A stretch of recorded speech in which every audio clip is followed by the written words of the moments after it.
So eto na yung matagal nyo nang nire-request kung magkano nga ba yung nagastos namin sa pagpapagawa nitong bahay. Bago ang lahat, eto yung bahay at disclaimer lang. Ginawa ko tong video na to para magka-idea yung ibang gustong magpagawa ng bahay, yung ibang nangangarap magkaroon ng bahay, at hindi po para magyabang. Kaya tara, start na natin at uumpisahan ko kung ano nga ba yung sukat na itong bahay. So nakuha namin tong lupa na to at nasa 200 square meters yung lupa niya. Etong mismong bahay naman na pinagawa namin is 100 square meters, so halos kalahati siya. Sa pagpapagawa nitong bahay, hindi kami nakapackage na labor at lalong hindi kami naka-contractor. Bale, gumawa dito yung tito ko, tapos idea nilang dalawa ng tatay ko to. Ako wala talaga akong naambag sa itsura nitong bahay dahil silang dalawa lang talaga yung utak nitong lahat. Bale, arawan lang kami, nagbabayad kami ng labor, tapos bumibili kami ng mga materyales. Kung medyo mabilis kang ma-stress sa mga bagay-bagay, hindi siya recommended kasi stressful talaga siya lalo na kapag ka-finish. Lahat ng details kasi sa'yo, lahat ng mga bibilhin sa'yo, lahat yan. Unlike kapag ka may engineer ka, may contractor ka, lahat yan, wala ka ng problema, titignan mo na lang. So yung arawan namin dito, yung mga skilled is 900 pesos, yung mga labor naman may 650, merong 600. Sa mga hindi nakakaalam, dito kami sa Pampanga nakabase. At ginawa tong bahay, kung hindi ako nagkakamali, 3rd week of November hanggang February katapusan. So halos mga 3 months and 2 weeks din siya. Pasensya na rin kung medyo mahaba kasi gusto ko munang ipaliwanag sa inyo yung mga bagay-bagay tsaka yung mga detalye para hindi kayo magtanong kung bakit ganun lang yung presyo, kung bakit ganun kataas. So ayun nga, anyway, balik na tayo sa story. Marami ako nakikitang mga ganitong bahay na halos kasing laki lang, yung iba mas maliit pa nga. Pero yung ginagastos nila nasa 1.7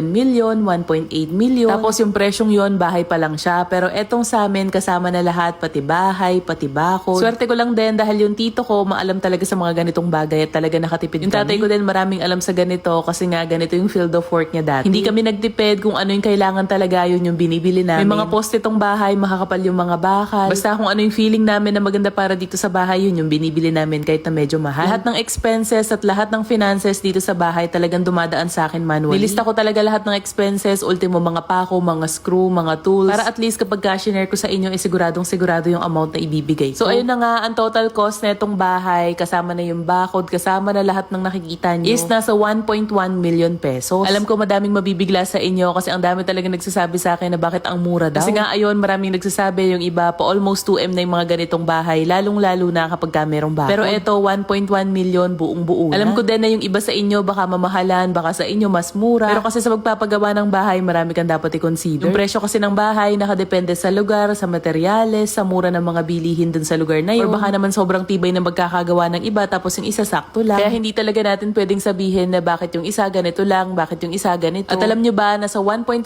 million na yon nandun pa yung washing machine, tsaka yung mga dining table, mga bed frame na pinagawa namin at pinasadya. So approximately, nasa 1 million pataas lang siya kung wala yung mga yun. Alam kong maraming na-inspired sa inyo at maraming nakapag-isip-isip na kaya naman pala nilang magpagawa ng bahay. Iba kasi akala nila kapag gaganitong bahay, sobrang mahal lalo na kapag bago. Kung gusto nyo magpagawa ng bahay, kung gusto nyo mas makamura, pwede naman kayo magpagawa ng 2 bedrooms, mas maliit ng konti dito para mas konti yung costing. Pero kami dito sa pinagawa namin, yung 100 square meters na bahay, isaktong-sakto na para sa kanilang apat. Kaya kung tatanungin nyo ko kung ano yung mas maganda, contractor ba o arawan, ang sagot ko dyan is depende sa pangangailangan yung family. Kasi kami, marami mag-aasikaso, hindi nakaka-stress. Kaya pwede kami sa arawan. Pero kung wala naman kayong oras, gusto nyo yung ibibigay na lang sa inyo, ita-turn over na lang sa inyo na tapos na, go for contractor. Doon kasi sa paraan na yon, bibisita ka lang, titignan mo lang kung okay yung gawa nila, and then wala ka ng stress at all. Magbabayad ka na lang at sila na yung gagawa. So ayun lang naman, sana nakatulong ako sa mga gustong magpagawa ng bahay dyan. O wala na akong utang na vlog sa inyo na share ko na yung gastos nitong bahay.